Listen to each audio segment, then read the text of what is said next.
here. That's Dave over there on the left-hand side with the blue shirt on. Uh-oh, I got a blue shirt on. Yeah, but you got black on today, so we don't really match today.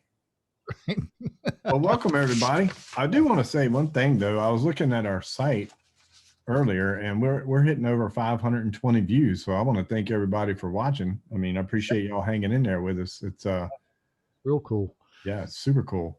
I didn't think we would get this kind of reaction, but you know, I guess everybody likes listening to us. So Yeah, well, what I want everybody to do when they're watching us is to just go to the fridge, get a beer or their favorite drink, and just sit back and just drink with us. especially tonight, because here's why. Tonight I'm gonna say a good toast to Mike because today is his birthday. So happy Yeah. birthday to Mike. Cheers. Thank you. Happy birthday. Yeah. All right, well, today we're going to do the Marcus King CD, El Dorado. And it looks like this. So, you know me when it comes to CD cases and covers. I got to tell you, I hate this CD cover. I don't like it at all. It's dark, it's brown, it's really, it's not a good cover. I mean, you know, I don't know. Maybe it's just me. It does have all the lyrics though. I'll give him that. Couple pictures in here, nothing really, you know, I just brown and orange just, and then on the back, it's him with these photoshopped cars and buildings. And I don't know, man. I mean, come on, really. This is the best you got. Anyways. Well, you know, the thing, I've got to look this up, and I tried to earlier, but I couldn't quite find it. You know, here a few years back before I started living up here in Olympia, you know, I was pretty much working the blues circuit down in Portland. And there was a kid down there, Ben Rice. I say kid, you know, he was in his 20s. He was involved in that nationwide blues, I don't know, contest or whatever. Yep. I know what you're talking about. Yeah. And he placed second, I believe, that year he was in. And if I'm not mistaken, Marcus actually won. Really? He beat Ben Rice out. I did some shows. I worked with Ben Rice, play guitar when I was with Angel. He come in and sat in, play guitar, and I did a couple of gigs for him. But anyway, all that aside, the thing I got to say about Marcus, he's got an old soul. Yeah. I like that. Yeah. And I like the fact that there was nothing sampled, but it was just pretty middle of the road. Yeah. I just felt like I was in a nightclub listening to a cover band doing a pretty good job doing covers, but that's what it sounded like. It was a bunch, just sounded like covers, you know. I agree with you. It did sound like, I mean, I mean, I hate to say this, but I've actually heard bar bands that sound better than this. Really.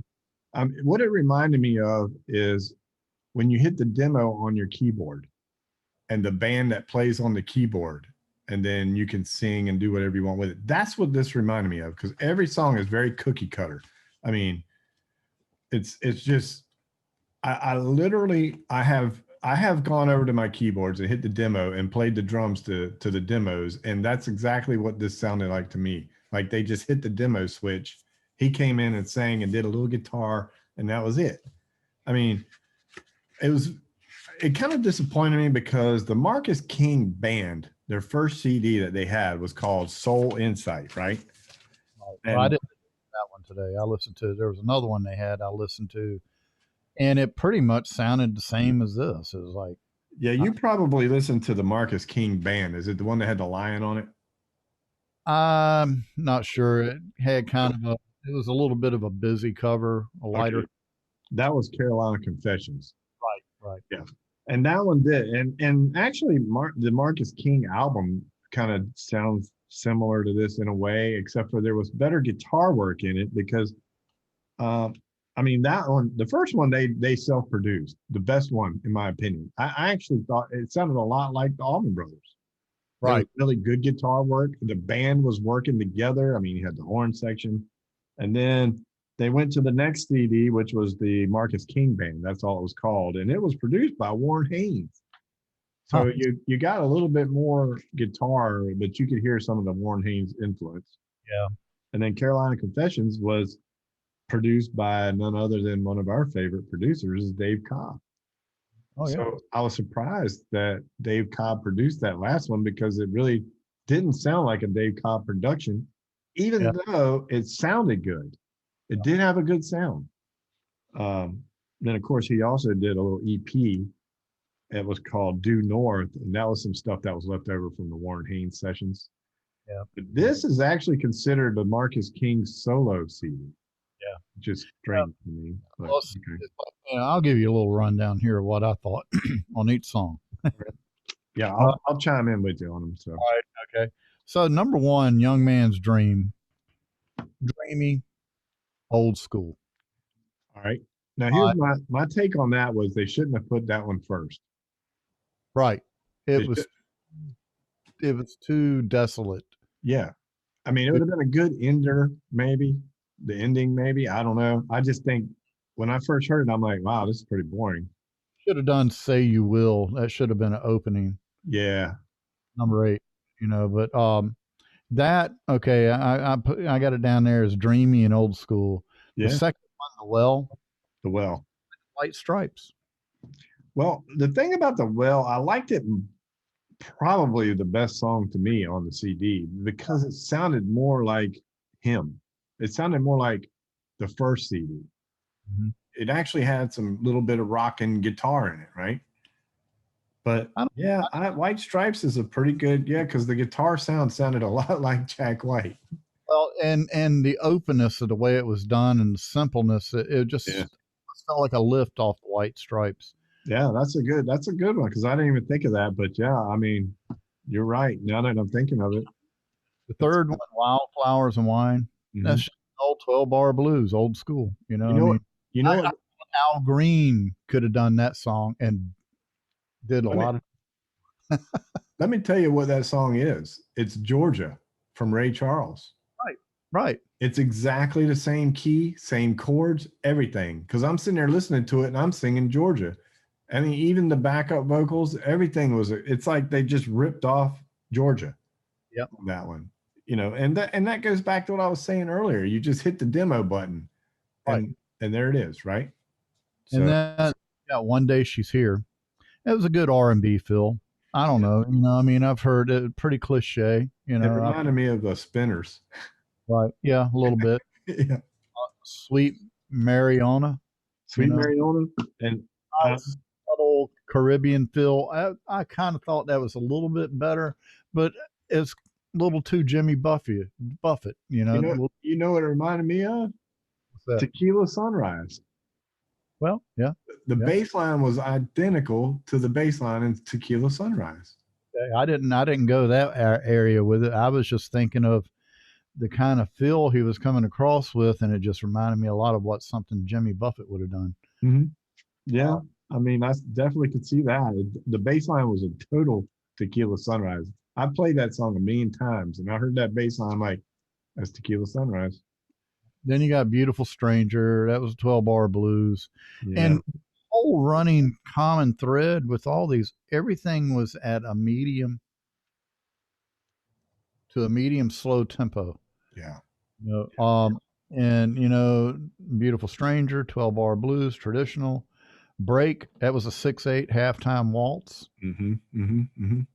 Yeah. Um, Say You Will, R&B rocker. You Say know, You Will, it got back to a little bit of more of the guitar rock thing, a little bit, I like finally. And it actually had a good solo. Turn It Up, reminded me of Polk Salad Annie. Yeah. But yeah. I kept sitting there going, they just changed it around a little bit, but what you got is Polk Salad Annie. And even with the return and the backup, the call and response with the backups, I will. And it's like, come on, man. There's nothing original about that, right? Yep. And then, yeah, Turn It Up. And then Too Much Whiskey. That was Delbert McClinton. Yeah, and it's funny you say that because let me tell you why that's Delbert McClinton. Probably did it. No, but close. Well, that one actually, no, that may not, was it? No, that one wasn't him. Okay, because there's a guy that writes on here called Pat McLaughlin who wrote some stuff for Delbert. But that particular song, "Too Much Whiskey," was written by Paul Overstreet, which is Yeah, uh, he's straight out of Nashville. exactly. He's the one that did "Forever and Ever, Amen." He did "On the Other Hand," So all the guys on here that wrote these songs with him, which with the exception of Dan Auerbach, which was from the Black Keys, right? Yeah. But you got Pat McLaughlin, Ronnie Bowman, and Paul Overstreet are the other three writers on this album. And these are all Nashville guys. Ronnie Bowman, he was he did a lot of bluegrass with the Lonesome River Band, right? Wrote stuff for Brooks and Dunn, Kenny Chesney, Chris Stapleton. I mean, these guys are just straight Nashville country bluegrass writers, and I just I'm like I say, I felt like I was listening to a cover band. Uh, yeah, Number 12, No Pain. yeah, That was the only song on the whole album that actually had anything to do with modern day, and it was just about addiction. And you could have placed it at any time period. yeah. And even Love Song, the 11th song, that was just kind of a standard. Same Everything was, ballad. Yeah. and Yeah. and and the thing is, to me, they didn't break this up very well because, like you were saying, in the middle, from like song 3 to 7 was there was just nothing there. Right. Just I don't know. I Hey, was very disappointed because this kid is great. He's a great singer.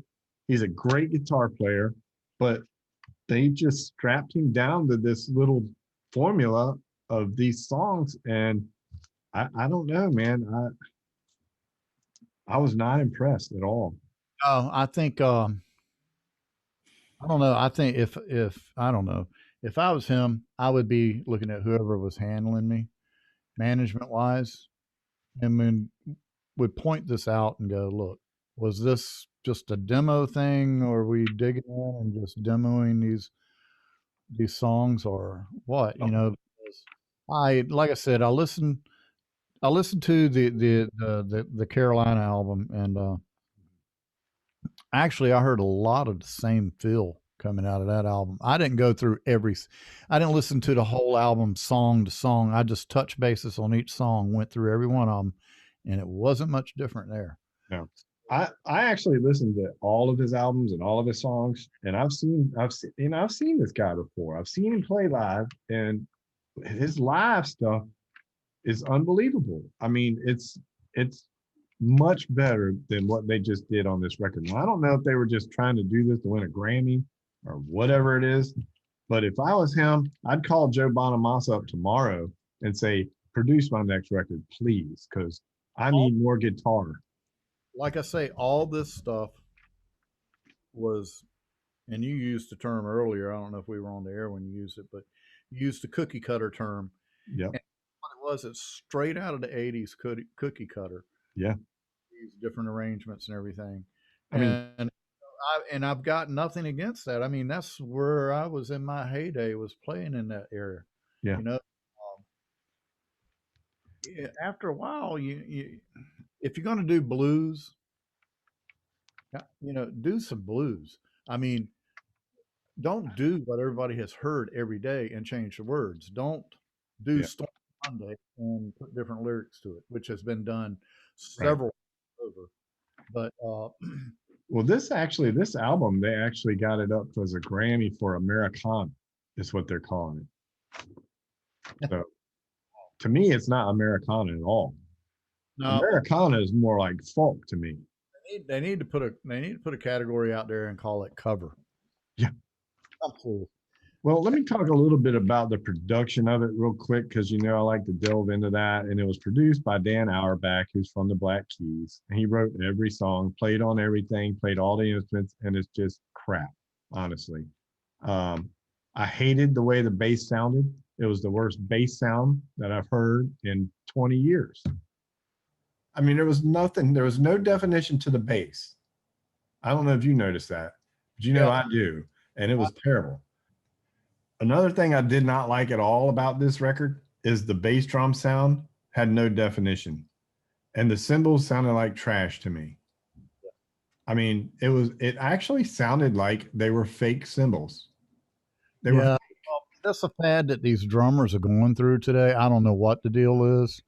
And when I worked with Brianna Renee out of Oregon City, when I worked with her for a while, she was complaining about how crisp and clear my cymbals were. It's yeah. just something going on. They want these flat, dead sounding cymbals, and it's like I don't get it. Well, the reason why I think these cymbals were fake is because when you hear them hit a crash, it's the exact same length, the same sound of every crash. It's like they had it pre-recorded, and every time he wanted it, he just pushed the button and that was it. I didn't like it. I didn't like the vocal recording either because I felt like it was cracking a lot. Did you hear that at all, or is that just me? Because it was really distorting on a lot of parts. I don't No, know if they were going for that white stripe sound like well, you were talking about earlier. see, when we were talking about earlier the white stripes thing, I put a slash there and put black keys behind that too. Yeah. I'm telling you right now, that's straight out of that catalog where those two groups would pull music from. Well, that's where Dan Auerbach's from. He is the Black Keys. So, I just honestly, it was very, I'll just wrap it up with this. And I'm going to say, I was very disappointed in it.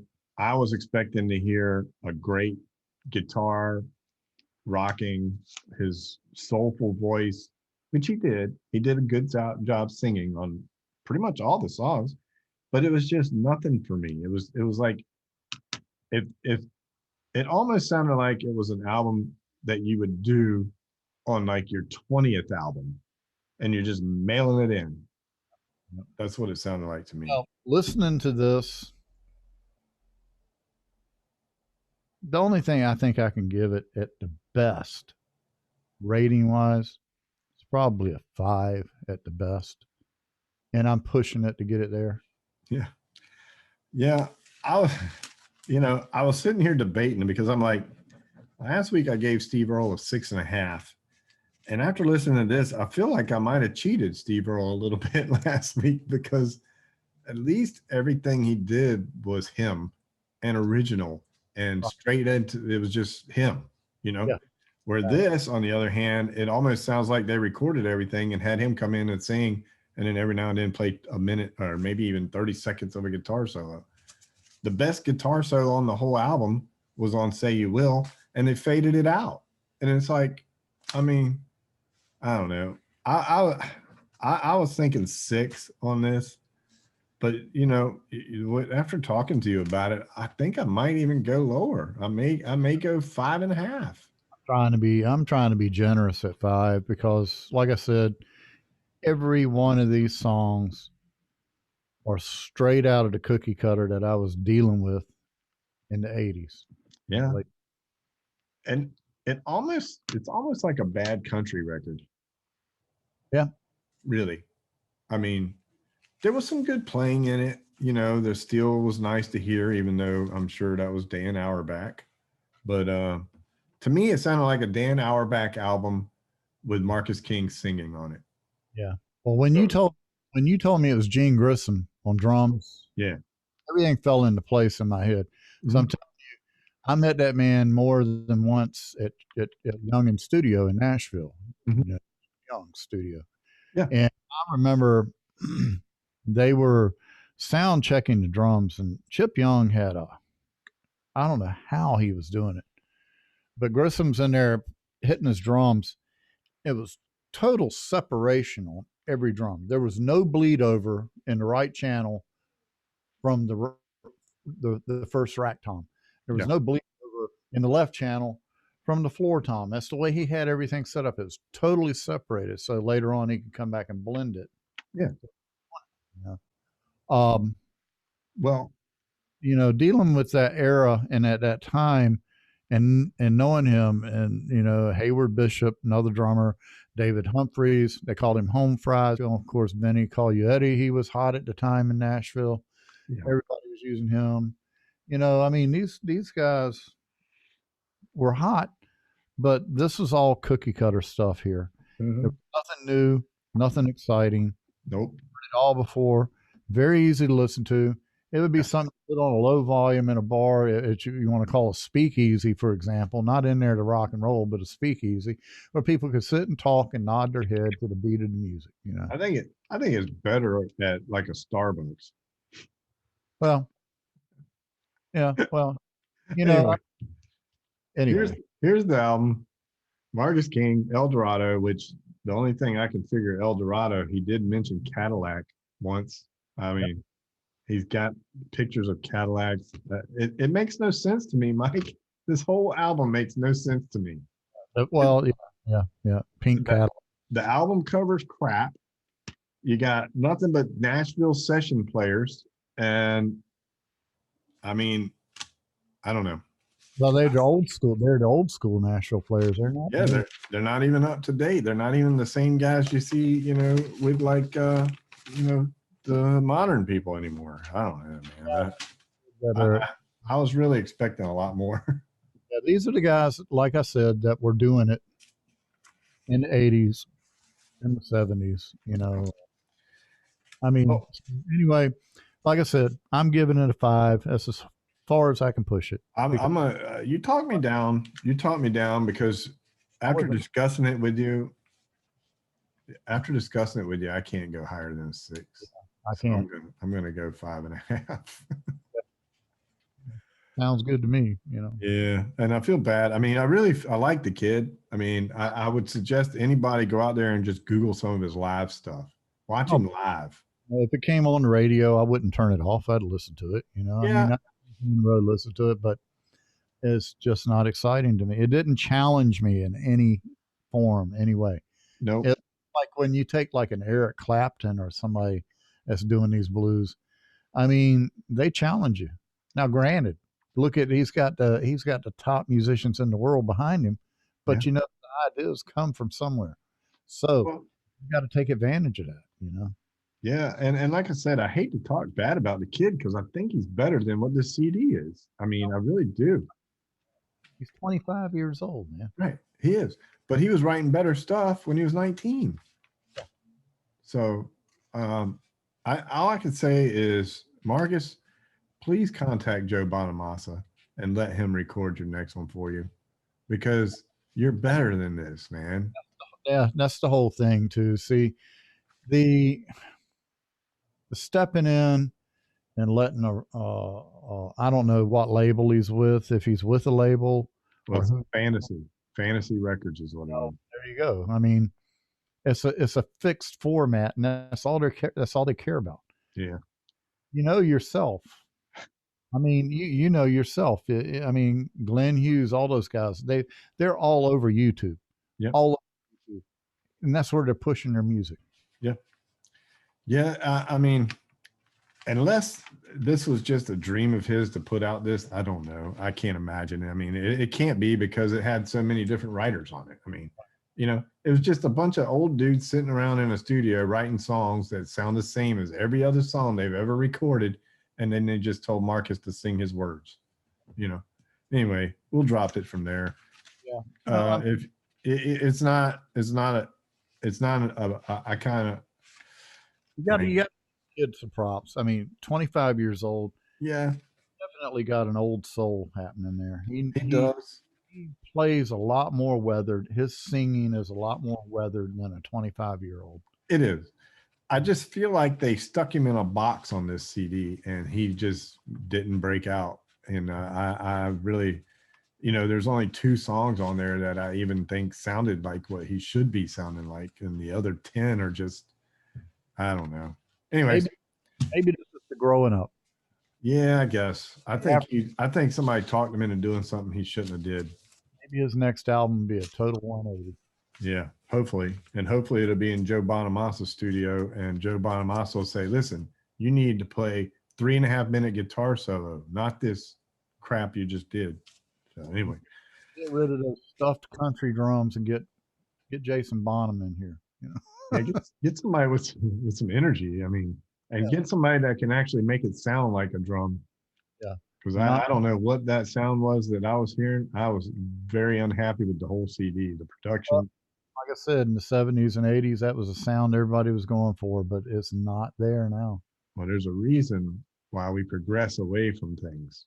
Well, everybody figured out how to mic drums, and also people learn how to tune drums. You know, I mean, Well, I mean, and it just give it a distinct sound. I mean, just that blah that I was getting, the bass was blah, the bass drum was blah. It's like it wasn't even definite. I mean, I couldn't even, how do I say this? I couldn't even tell you what the bass line was because there really wasn't any definition to it. It was just there there's badly. a drone, just Yeah. drone. Yeah, it was bad. All Well, right. Well, we're going to go on to a topic of the day. And our topic of the day is gigs that we played that are some of our favorites, our favorite gigs, which I'm kind of excited about this because I have some really cool gigs that I can talk about. And you probably do too. So I went with the top three, but I've got about five. I got I got a bunch, but I'm gonna start off with this one. I got okay. I was with a band for a short time called Streetwalker, and we Mhm. wound up doing the Chesapeake Jubilee. Yeah. Well, the headline act that day was Southern Pacific. Okay, so I'd never heard of them. I know who the hell they were. I didn't have a clue. Yeah. So I'm standing there side stage, and I'm waiting for them to finish their sound check. Drummer gets up and walks over to me, and I realize as he's walking to me who it was. It's Keith Knudsen from the Doobie Brothers. Yeah. Yeah. He walks over to me and tells me, he goes, "Hey, man," he's shaking my hand, and I'm standing there. I can't even talk. I'm just stumbling all over myself. Right. Right. Oh my God. Yeah. Yeah. And he goes, "You can use my drums if you want."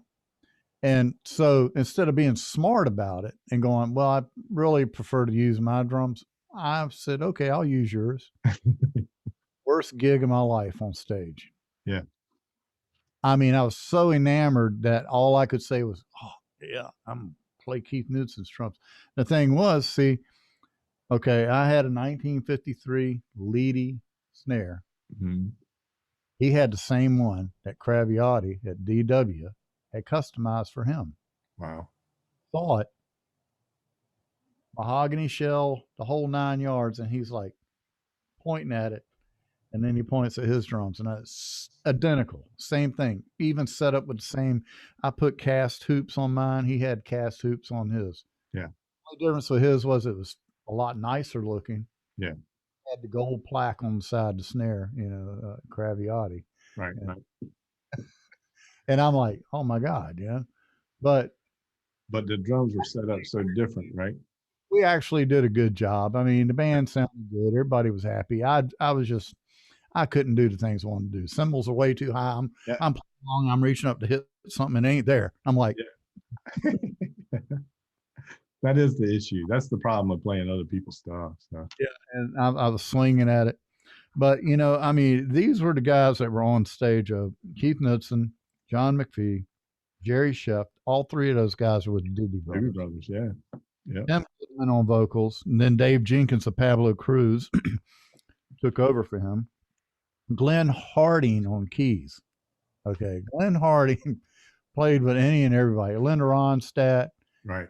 Lou Harris. I mean, Yeah. the list goes on and on. I'm standing You're there on. looking at an all-star band and you didn't even know. I didn't even know who the hell I was looking at. That's funny. I didn't. I had not a clue. That's great, actually. I'd What a, been married up to that point with Rick Stanley. We weren't. The only thing I was hearing was the stuff that they were bringing to us, and of course, we were dealing with Chip Young in Nashville, yeah. and I'm Yeah. like, well, and then I hadn't a clue, man. I'm like, my God. Great. Anyway, Well, but my number three is I was with a band called Longstreet, and we did this thing called the Safe Surfing uh fundraiser. And what it was raising money for kids that they can surf the internet safely. It was a big thing. But the best part about it was the person that started it was Eric Estrada. Oh, really? Yeah, he was the head of it. So we're playing on stage, you know, and Eric Estrada's out doing his thing, and then he comes walking in, and our sound man at the time, Butch, he actually had the Chips theme song queued up. So as soon as he walks in, you know, they blast the Chips theme song, and of course Eric Estrada's like, "Whoa!" You know, he wasn't expecting it, but it was really cool. I got to meet him, and that was it was a good thing. Raise some money for the you know, the surfing, safe surfing for kids and all. So at the time back then, I think it was like 2009. A lot of kids were getting, you know, caught up with you know, people luring him to places and things like that. So it was a way to, you know, try to get kids from being able to get to certain sites. But it was cool. I got to meet Eric Estrada, and I thought that was really super cool. So Yeah, that was my number three. that is cool. Yeah, my next one was in 2007, and you'll remember this because I used to call you on the road when I was out on the road with Ronnie Wolf. Yeah, yeah. We would work the Grizzly Rose The once Grizz. every 5 or 6 weeks here in Denver. And this one night, okay, well, a week prior, we got these cassette tapes. And Chris Cagle, again, I mean, I kind of heard of him, but I just thought he was another name, you know, of somebody on the road or whatever. Yeah. But he had, I guess, a couple of hits, Chicks Dig It and all that stuff, you know. At that time, he was big, actually. Yeah. But like I said, we weren't listening to that stuff in the van. We were listening to stuff that we were going to be playing the next night. Right, exactly. Yeah. I mean, the radio, the top 40 had nothing to do with what I was doing. No. Yeah. And so here we are. That Thursday night pops up. Chris Cagle and his whole crew comes walking in. They're wanting to do, Chris is wanting to do these 3 songs. Well, I talked his drummer into getting up and playing the songs. I'm like, you know, dude, I said, I've listened to them. We ain't had a chance to run through them or anything. Mm-hmm. I don't know. I said, the only thing I can tell you about the kit, I said, if you don't use a good wood tip stick on it, that ride cymbal sounds like shit. Yeah. So he gets up there and he's checking out sticks and he goes, well, let me use your sticks. So I get handing him my sticks. He goes, yeah, that'll work. And then he's Chris Cagle the whole time. Yeah. They only play 3 songs. Yeah. So then take a break. We come back, Ronnie Wolf. Chris Cagle comes walking out, looks at Ronnie, takes the mic out of his hand, looks down at the song list, and we start going through the songs. Hour and a half with Chris Cagle doing Ronnie Wolf's set. That's funny. That's funny. Just one after another. Bang, bang, bang. You know. That's great. That's That's awesome. Man. Afterwards, he offered Doc and I a job. Yeah. But we turned it down. It just didn't feel right. So, I mean, Anyway, that was another one. my second one was in 2012. We opened up for Delbert McClinton. It's kind of weird that we've talked about him earlier too. It's kind of strange because I was going through the songwriters already, and I'm like, man, that's a Delbert. I heard Delbert McClinton sing some of it. So yeah, we got to open up for him at the Norva in Norfolk, and that was really cool. I mean, I heard a couple songs by Delbert, but I really didn't know a lot about him, you know. And it's like you're saying, man. I mean, when you're running around, and doing touring and playing, you don't really have time to listen to a lot of stuff, even though Delbert's been around forever, you know. But you really concentrate on what you're doing and not so much about everything else. But man, we played the show, and then I was on the side and actually had Deborah with me. We were sitting there, and man, that guy did everything. I mean, he was playing the keyboards, he was singing, he was all over the place. It sounded great, man. And I mean, it was really impressive. I was really impressed. And then we got, of course, to hang out afterwards with him and the band, and you know, we're taking pictures, and I'm over there going, hey man, can I get a picture with you? You know, and I got a picture with Mike Joyce, his bass player, because I try to get pictures with all the bass players. So I got a picture with Mike Joyce, And I told Delbert, I'm like, can I get a picture with you? And he's like, yeah, man, sure. So I got a picture, and he looks over at Deborah and he's like, well, don't she want a picture? Because I'd like to get my picture taken with her. So it was pretty cool. I was like, yeah, go over there, girl, get a picture taken, you know. I'm like, man, I can't believe Delbert's hitting on my girl. But yeah, but it was a good show, man. I mean, he was very impressive, very impressive. So My number one was the time we opened up for Foghat. yeah, That time when Boot Hill had changed her name to Lynx, we were going more rock and roll, yeah. I and knew this was going to be your number one. that we were at Peppermint Beach Club, right there at the beach, and Roger Earl and I got in trouble Yeah, because we both show up at the same time to get all our gear in there. It was Community Light and Sound that was doing the sound and lights. So they had been in there probably 6 or 7 hours getting all that stuff set up. And then we come in with our gear. I got my drums set up there. I was using just a little 4-piece kit: rack, the floor, bass drum, snare, 2 crashes and a ride. That's all I was carrying. yeah, Big old Gretsch kit though. I mean, oversized. 24-inch bass drum, 14 rack, 18 floor. It's like a right, month. right. So anyway, Roger Earl, he comes over and he sees my drums. He's like, he's nice, man. I'm like, thanks. He goes, you're welcome to use my kit. And I look up there. It was the stainless steel kit that Carl Palmer had in Roanoke, Virginia, that collapsed the riser, Wow, canceled the show. Ringo Starr bought the kit. Then Roger Earl got it from Ringo and really? with the stainless steel kit. This Wow, kit was huge, man. It was drums everywhere. And Roger Earl stood about 6'8", 6'10". yeah. He should have been playing basketball. And he's like, yeah, you can use my kit. And I'm looking at him. And I'm looking at the drums. I'm like, there ain't no way in hell I could reach the pedals sitting on the stool, much less hit the ride cymbal. Yeah, right. Like I'm gonna reach certain symbols too. Yeah, Yeah. that's crazy. But That was a anyway, great show. we we were still waiting on Community Light and Sound to get finished. So Roger goes, hey, let's go. So we go hopping in this limo they had outside, and we're riding up and down the strip. And he's ogling the girls, and we're smoking pot and drinking beer in the back of the limo. And we get back to the Peppermint. Their manager and our manager, Don Womack, was standing there, and we both come walking in the door and they go, where the hell have y'all been? I said, I'm just following Roger. Yeah, He goes, it ain't none of your business. And I thought that was cool as hell, man. I was like, heck yeah. yeah, and got in trouble. Well, my number one, you already know who my number one is.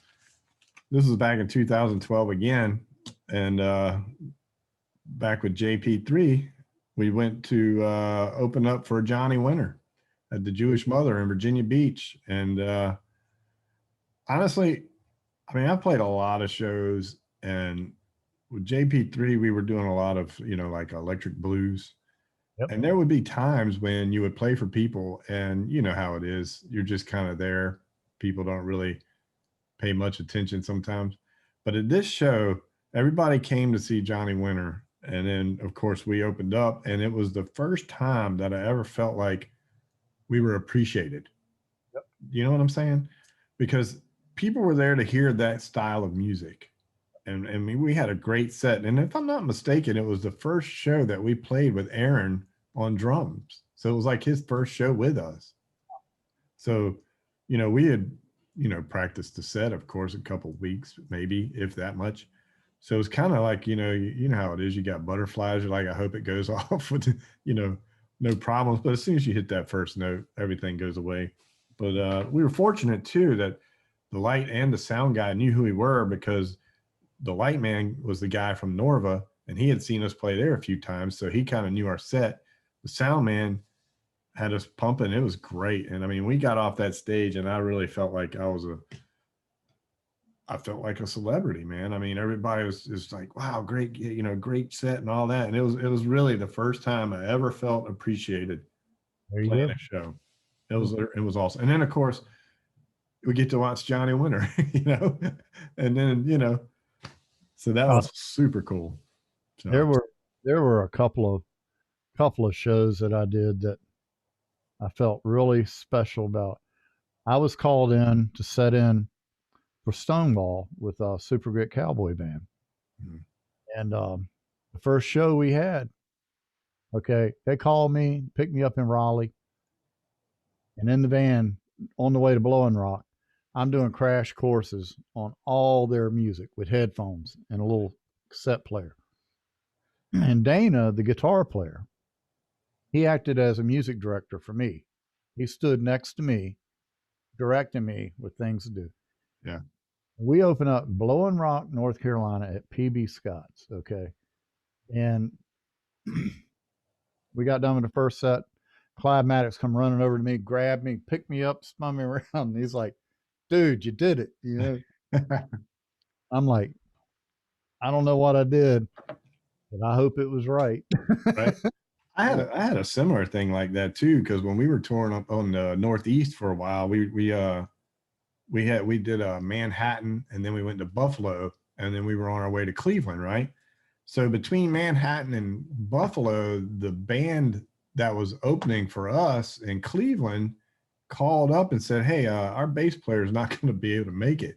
Can your bass player play our set with us?" And I'm like, I had 2 days. It's like you got 2 days to learn our set, right? And I mean, we're traveling in the bus from Manhattan to Buffalo, and so we get to Buffalo, and I told them to text me their songs. So I'm sitting there with headphones and my tablet, and I'm going over and I'm making all these little cheat notes, like 10 songs. And I'm like, okay, I know that one, I know that one, I know that one. Thank goodness, I knew like three or four. So then I'm concentrating on these others, and I'm like, man. So I'm just kind of figuring out, the formula.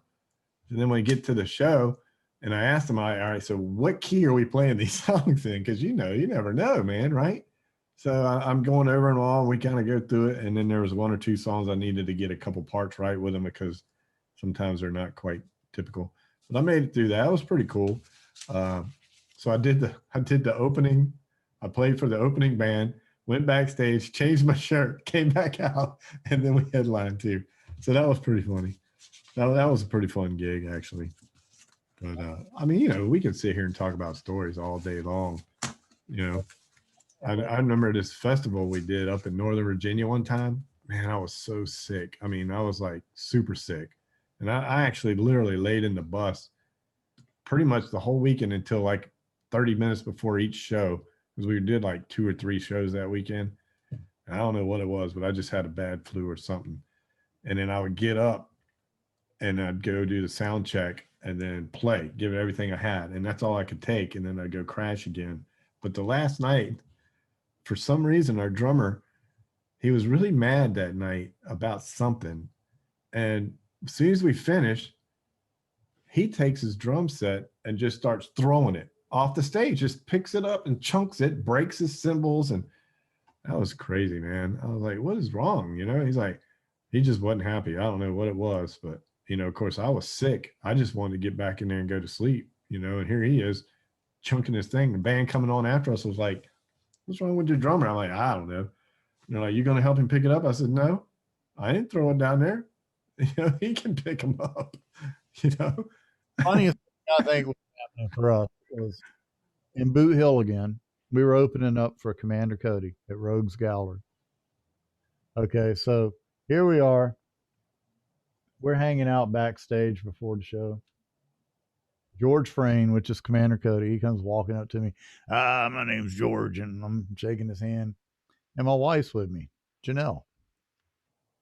So we're sitting down back there in the dressing room. It's a bench seat, like one of those damn church pews or whatever. And we're just sitting there. George Frayne, he's sitting there with us. He pulls out this silver cigarette pack, opens it up. He's got like about 20 joints rolled up, lined up in this thing, and they're all color coded. And he pulls one out and lights it up, and he passes it to Janelle, my wife. He goes, so what do you do for a living? She goes, as she's hitting the joint, she goes, I'm a Norfolk cop. She hands me the joint.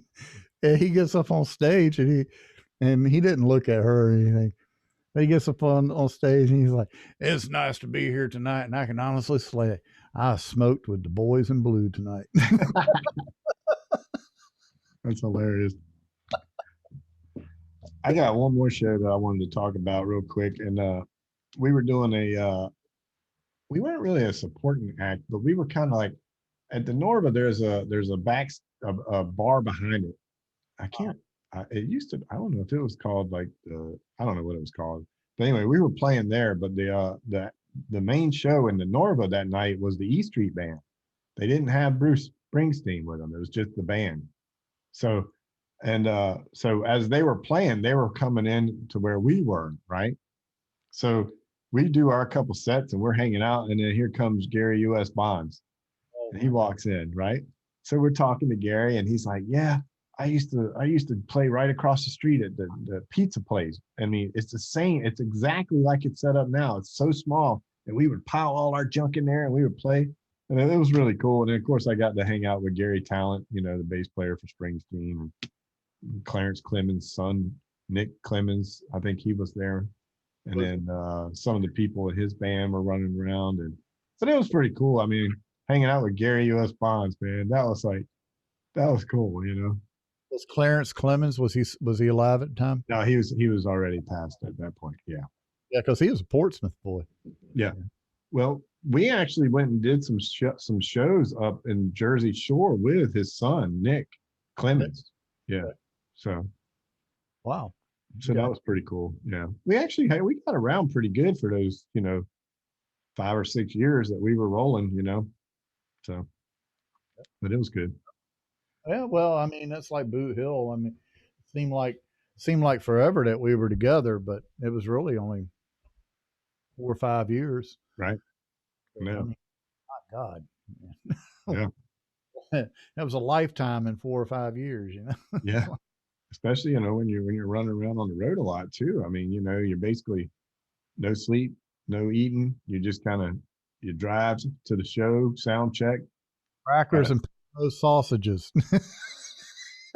It just don't get around me.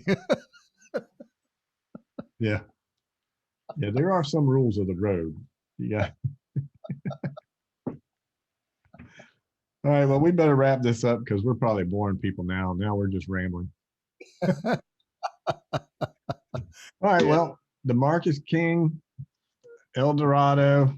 I mean, if you want it,